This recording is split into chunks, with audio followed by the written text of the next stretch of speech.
Alamin ang latest weather update ngayon dito sa Sir Aris Official Weather News Today. Patuloy pa rin ang epekto ng dalawang weather systems sa ating bansa.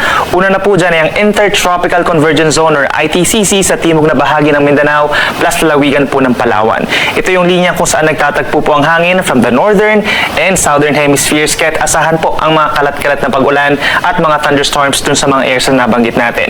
Habang ang easterlies or yung hangin galing sa Pacific Ocean, nakakaapekto pa rin po sa natitirang bahagi ng Luzon plus Eastern Visayas at nagdadala ng mataas sa tsansa ng ulan sa may silangang pagtipunan Luzon. Samantala, base sa ating latest satellite animation, wala pa tayong nakikita na anumang bagyo sa loob or paligid ng ating Philippine Area of Responsibility. Ngayong araw po, asahan pa rin ang bahagyang maulap hanggang maulap na kalangitan sa malaking bahagi ng Luzon. Epekto po yan ng easterlies. May mga areas na as early as this morning may chance na po ng mga paulan. Kabilang na dyan ang Mindoro provinces at lalawigan ng Romblon. Pagsapit ng tanghali, medyo mainit at maalinsangan sa ilang lugar, lalo na sa may Central Luzon, Ilocos Region, Cagayan Valley and even dito sa may Metro Manila.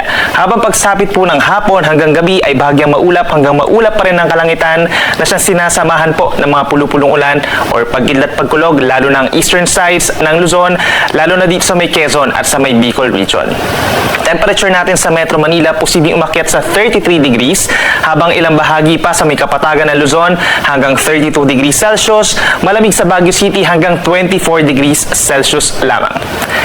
Sa ating mga kababayan po sa Palawan, magbaon ng payong kung lalabas ng bahay dahil yan sa epekto ng Intertropical Convergence Zone, may mga kalat-kalat na ulan and thunderstorms na posibleng magdulot ng mga pagbaha at pagguho ng lupa.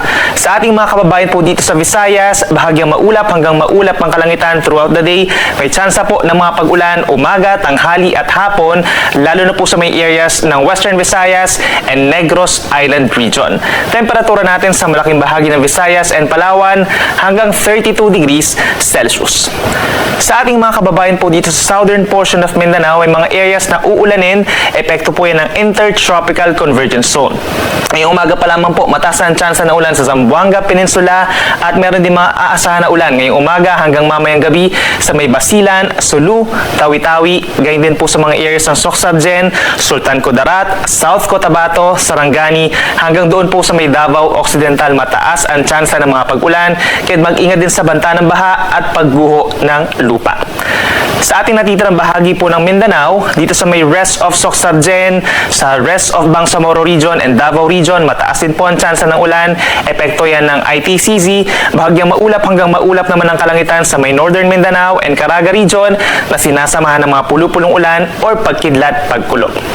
Temperature natin sa Zamboanga City hanggang 32 degrees Celsius, habang mainit sa may Davao City hanggang 33 degrees Celsius.